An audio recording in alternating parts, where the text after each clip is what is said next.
Welcome back to Real Family Secrets. Grab your snacks, get comfortable. The people in these stories had every chance to behave themselves. They just chose wrong. Drop a comment and be sure to subscribe. You're going to love it here. My name is Harold Betancourt and I'm a retired librarian. 2 years ago, I came home from a conference in New York 2 days early because of a blizzard. Turning onto my street, I watched the attic light switch on, then immediately off, deliberate and quick, and my wife was supposed to be 400 miles away, at her dying mother's bedside. Vivian and I had been married 31 years. I spent 4 decades in the New York public library system before retiring, and she'd taught piano out of our home for almost as long. Ours was, by most outward measures, a quiet, contented marriage, routine, comfortable, the kind you settle into without questioning much of anything. Vivian's mother had entered hospice care 3 weeks earlier, in Albany, and Vivian had been traveling back and forth every few days to sit with her. I understood the exhaustion in her voice on the phone each night, the particular weariness of watching a parent decline slowly. I'd flown to a librarians' conference in New York City that week, expecting to be gone 5 full days. A blizzard shut down the conference early, and I decided, rather than sit alone in a hotel room, to simply drive home 2 days ahead of schedule. Tuikohung.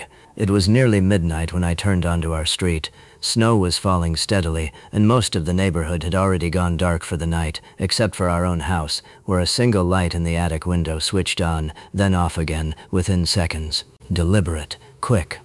The specific motion of someone checking whether the street was empty before deciding it was safe to move.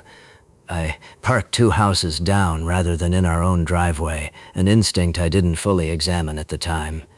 I let myself in through the side door quietly and stood in the dark kitchen for a long moment, listening. I heard movement upstairs, careful, quiet movement, footsteps that knew exactly where the floorboards creaked and where they didn't. I didn't announce myself.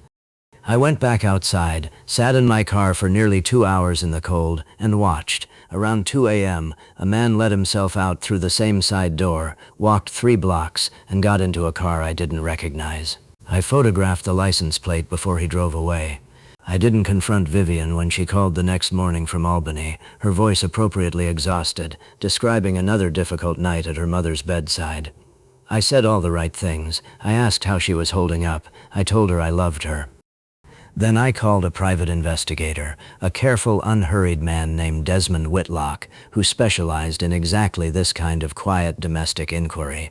It took Desmond 9 days to trace the license plate and build a complete picture. The man's name was Reginald Cass, 63 years old, a former boyfriend of Vivian's from before we'd even met, decades earlier, whom she'd apparently reconnected with through a class reunion committee 18 months prior. Reginald had recently inherited a modest fortune from a deceased uncle, and according to Desmond's research, had spent much of the past year quietly, methodically, working his way back into Vivian's life. I asked Desmond to keep digging, specifically into the financial angle, because something about the timing, Reginald's inheritance, Vivian's mother's declining health, the sudden reconnection, felt too coordinated to be coincidence. What Desmond found took another 2 weeks to fully untangle.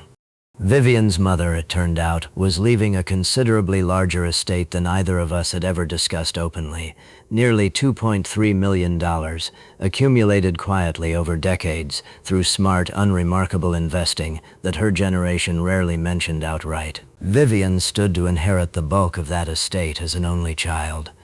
Reginald, according to a series of messages Desmond eventually recovered through a subpoena my attorney later filed as part of the divorce proceedings, had been quite explicit in private conversations about helping Vivian manage the inheritance properly once it arrived. There was a particular message that stayed with me longer than any of the others. Once her mother passes and the estate settles, we won't have to hide anything anymore. Harold doesn't need to know the details of how the trust gets structured. I didn't confront Vivian while her mother was still alive. Whatever was happening between her and Reginald, her mother's remaining time deserved to happen without the added weight of a marriage collapsing alongside it. I waited, quietly building my own case in parallel with Desmond's investigation, retaining an attorney experienced in both divorce proceedings and estate protection, given the financial complexity clearly building around us.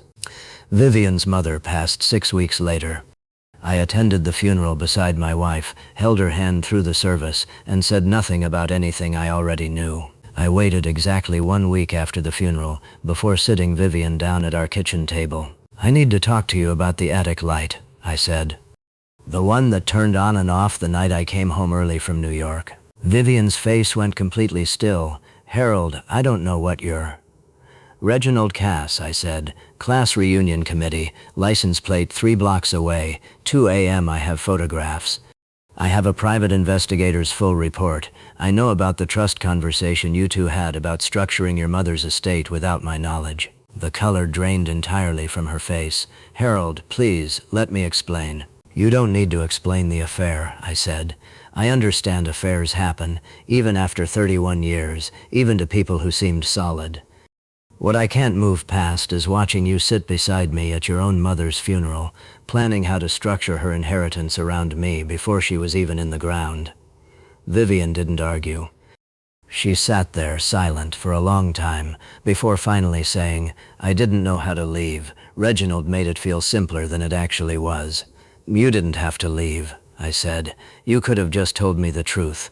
Instead, you built an entire second plan around avoiding me." I filed for divorce 2 weeks later.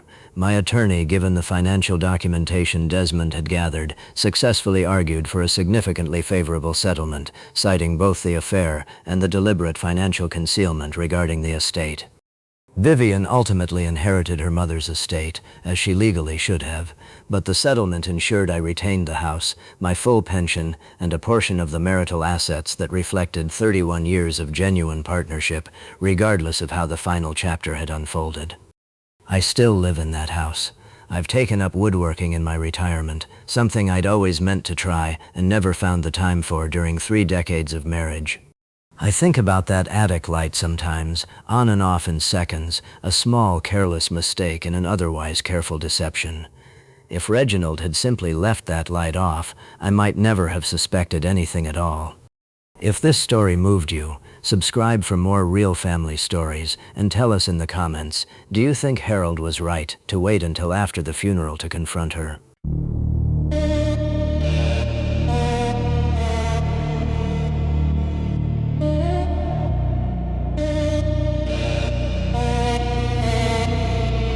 Yeah, city hum bleeds through the tin, moon stuck on repeat.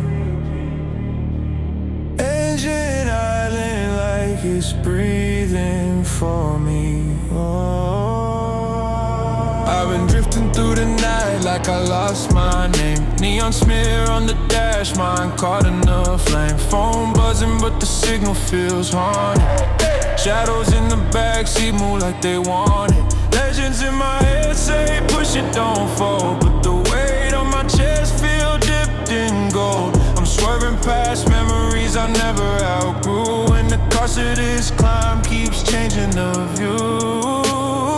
These painted lights know too much about me. Every mile pulls another truth out clean. My pulse taps slow off beat, like it's scared of what the night might see. I've been running through the dark with a ghost on my back, trying to outpace thoughts that always double back. Stars bend down like they watching where I go, but I can't shake the fire burning under my shadow.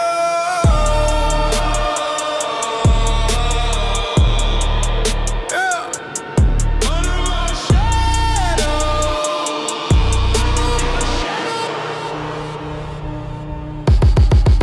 Backroom dreams still stain my jacket.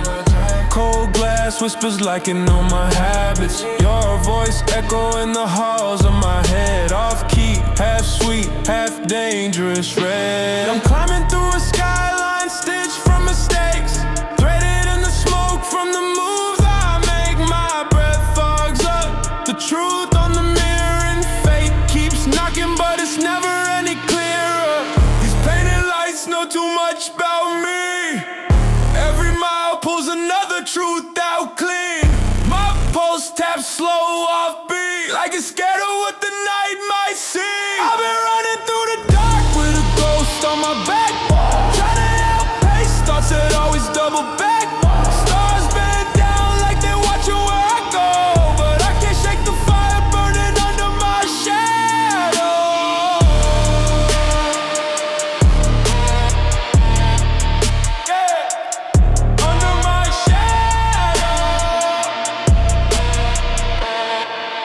steady, steady. The ground arms deep like a warning I can't name. I whisper, hold on, but it sounds like two voices. One of them ain't mine. I've been running through the dark with a ghost on my back, trying to outpace thoughts that always double back. Stars bend down like they watching where I go, but I can't shake the fire burning under my shadow.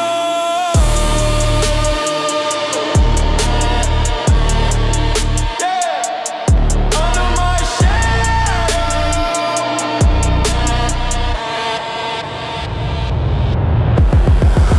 Road curves, mind blurs, and the night writes my name in smoke again.